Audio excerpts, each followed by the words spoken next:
সবাইকে স্বাগত জানাচ্ছি আমাদের আজকের এই বিশেষ বিশ্লেষণে। আজ আমরা এমন একটা যুগান্তকারী বিষয় নিয়ে কথা বলবো যার মাধ্যমে বাংলাদেশ আনুষ্ঠানিকভাবে পারমাণবিক যুগে প্রবেশ করছে। অনেক দিনের পরিকল্পনা, বিশাল অঙ্কের বিনিয়োগ আর জটিল সব কারিগরি ধাপ পেরিয়ে রূপপুর পারমাণবিক বিদ্যুৎ কেন্দ্র কিন্তু আজ আর কেবলই কোনো স্বপ্ন নয়, বরং একদম দৃশ্যমান বাস্তবতা। এই মেগা প্রকল্পের পেছনের আসল ঘটনা, এর অর্থনৈতিক দিক এবং আমাদের জীবনে এর বহুমুখী প্রভাবগুলোই আজ আমরা খুব সহজভাবে জানার চেষ্টা করব। চলুন শুরু করা যাক। শুরুতেই একটা সংখ্যার দিকে একটু নজর দেওয়া যাক। ৩৩। না, এটা শুধুই র্যান্ডম কোনো সংখ্যা নয়, এটি আসলে একটা ঐতিহাসিক মাইলফলক। ২৮ এপ্রিল ২০২৬-এ ইউরেনিয়াম জ্বালানি লোডিংয়ের মধ্য দিয়ে পুরো বিশ্বের পারমাণবিক শক্তি ব্যবহারকারী দেশগুলোর এক্সক্লুসিভ ক্লাবে বাংলাদেশ ৩৩তম জাতি হিসেবে নিজের নাম লিখিয়েছে। সত্যি বলতে প্রযুক্তিগত সক্ষমতার দিক থেকে এটা আমাদের জন্য এক অভাবনীয় লাভ। আজকের পুরো আলোচনাটা আমরা মূলত ৫টা ধাপে বোঝার চেষ্টা করব। ১. পারমাণবিক যুগে বাংলাদেশ। ২. এর উৎপাদন ও ব্যয়ের হিসাব। ৩. এখানকার ৫ স্তরের নিরাপত্তা ব্যবস্থা। ৪. স্থানীয়দের সংখ্যা ও প্রত্যাশা। এবং সবশেষে ৫. আগামী দিনের করণীয়। ১. পারমাণবিক যুগে বাংলাদেশ। ২৮ এপ্রিল ২০২৬ দিনটা রূপপুরের ইতিহাসে একটা স্বর্ণোজ্জ্বল দিন হিসেবেই থেকে যাবে, কারণ এদিনই রূপপুরের প্রথম ইউনিটে আনুষ্ঠানিকভাবে ইউরেনিয়াম জ্বালানি লোডিং শুরু হয়। বিজ্ঞান ও প্রযুক্তিমন্ত্রী ফকির মাহবুব আনাম এবং রোসাটমের ডিরেক্টর জেনারেল অ্যালেক্সি লিখাচেফ মিলে এই কার্যক্রমের উদ্বোধন করেন। আরেকটা মজার ব্যাপার হলো, প্রকল্প এলাকায় যাওয়ার ঠিক আগেই তারা প্রধানমন্ত্রী তারেক রহমানের সাথে একটা গুরুত্বপূর্ণ বৈঠক সেরে নেন। আর এই উদ্বোধনের মাধ্যমে কিন্তু পারমাণবিক চুল্লিতে আক্ষরিক অর্থে প্রাণ সঞ্চালিত হল। এখন আপনাদের মনে স্বাভাবিকভাবেই প্রশ্ন আসতে পারে, আচ্ছা, এই বিদ্যুৎ আমরা কবে থেকে পেতে শুরু করব? টাইমলাইনটা কিন্তু বেশ পরিষ্কার। এই যে এপ্রিল ২০২৬-এ জ্বালানি লোডিং শুরু হলো, এরপর আশা করা হচ্ছে ওই বছরেরই জুলাই বা আগস্টের দিকে প্রথম ইউনিট থেকে অন্তত ৩০০ মেগাওয়াট বিদ্যুৎ আমাদের জাতীয় গ্রিডে যুক্ত হবে। এরপর ২০২৭ সালের জানুয়ারিতে প্রথম ইউনিট তার ফুল ক্যাপাসিটি মানে ১১০০ মেগাওয়াট উৎপাদনে যাবে, আর সব ঠিক থাকলে ওই বছরের সেপ্টেম্বরেই দুটো ইউনিট মিলিয়ে মোট ২২০০ মেগাওয়াট বিদ্যুৎ সোজা জাতীয় গ্রিডে চলে আসবে। ২. উৎপাদন ও ব্যয়ের হিসাব। এবার একটু টাকার অঙ্কে আসা যাক, কারণ মেগা প্রকল্প মানে তো মেগা বাজেট, তাই না? রূপপুর প্রকল্পের মোট ব্যয় ধরা হয়েছে $১২.৬৫ বিলিয়ন, মানে আমাদের দেশীয় মুদ্রায় প্রায় ১.১৪ লাখ কোটি টাকা। এর মধ্যে ৯০% টাকাই আসছে রাশিয়ার কাছ থেকে ঋণ হিসেবে, আর বাকি ১০% দিচ্ছে বাংলাদেশ সরকার।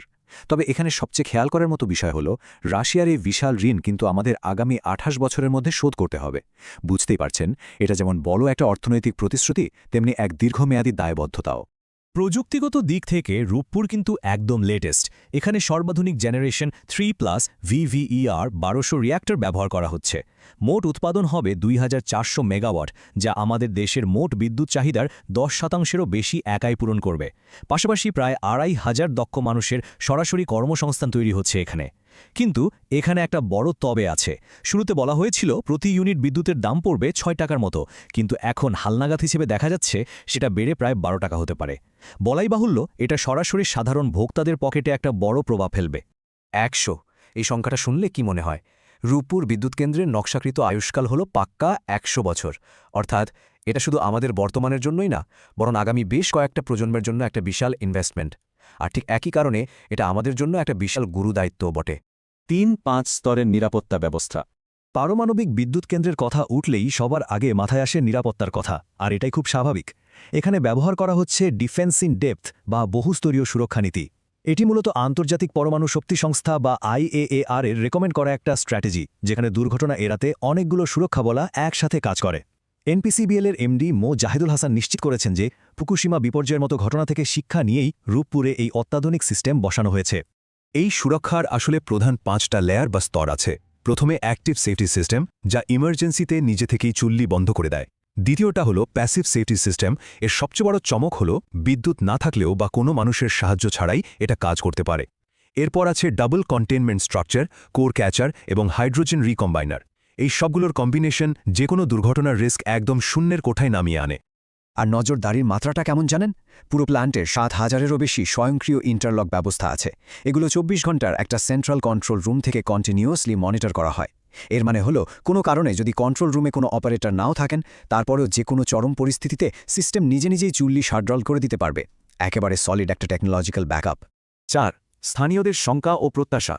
ঢাকা বিশ্ববিদ্যালয়ের নিউক্লিয়ার ইঞ্জিনিয়ারিং বিভাগের অধ্যাপক ড. ম. শফিকুল ইসলাম খুব দারুণ আর বাস্তবসম্মত একটা কথা বলেছেন। তিনি বলেছেন, বিদ্যুৎ কেন্দ্রের সুফল যেমন স্থানীয়রা আগে পাবেন, তেমনি কোনো ঝুঁকি তৈরি হলে তার প্রভাবও তারাই আগে অনুভব করবেন। তার একটা রিসার্চ টিম রূপপুরে ৩০ কিলোমিটারের মধ্যে থাকা প্রায় ৬০০ মানুষের উপর একটা বড় জরিপ করেছে, আর সেখান থেকে উঠে এসেছে চমৎকার কিছু তথ্য। জরিপ থেকে আসলে মুদ্রার দুটো পিঠই উঠে এসেছে। একদিকে যেমন এলাকায় চাকরি বাড়ছে, জমির দাম লাফিয়ে লাফিয়ে বাড়ছে, আর ব্যবসা বাণিজ্যের প্রসার হচ্ছে, কিন্তু অন্যদিকে স্থানীয়দের মনে পরিবেশ নিয়ে বিশাল ভয়ও কাজ করছে। ভারী কাজ চলার কারণে তাপমাত্রা ২ ডিগ্রি বেড়ে যাওয়া, ভূগর্ভস্থ পানির লেয়ার নিচে নেমে যাওয়া এবং পদ্মায় ড্রেজিংয়ের ফলে নদীর গতিপথ বদলানোর মতো গুরুতর অভিযোগ করেছেন তারা। অবাক করা ব্যাপার হল, জরিপে অংশ নেয়া ৯০% মানুষই শুধু নিরাপত্তা আর পরিবেশগত ভয়ের কারণে এই মেগা প্রকল্পের ব্যাপারে এক ধরনের অনাগ্রহ বা দ্বিধা প্রকাশ করেছেন। এর পাশাপাশি ভৌগোলিক বৈষম্যের একটা চিত্র দেখা গেছে। উন্নয়নটা মূলত ঈশ্বরদী অঞ্চলে, মানে নদীর পূর্ব পাশেই বেশি চোখে পড়ছে, অথচ খুব কাছাকাছি হওয়া সত্ত্বেও পশ্চিম পাশের ভেড়ামারা এলাকায় উন্নয়নের ছোঁয়া বলতে গেলে নেই।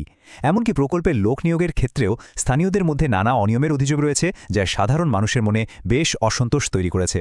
৫. আগামী দিনের করণীয়। তাহলে সমাধান কি?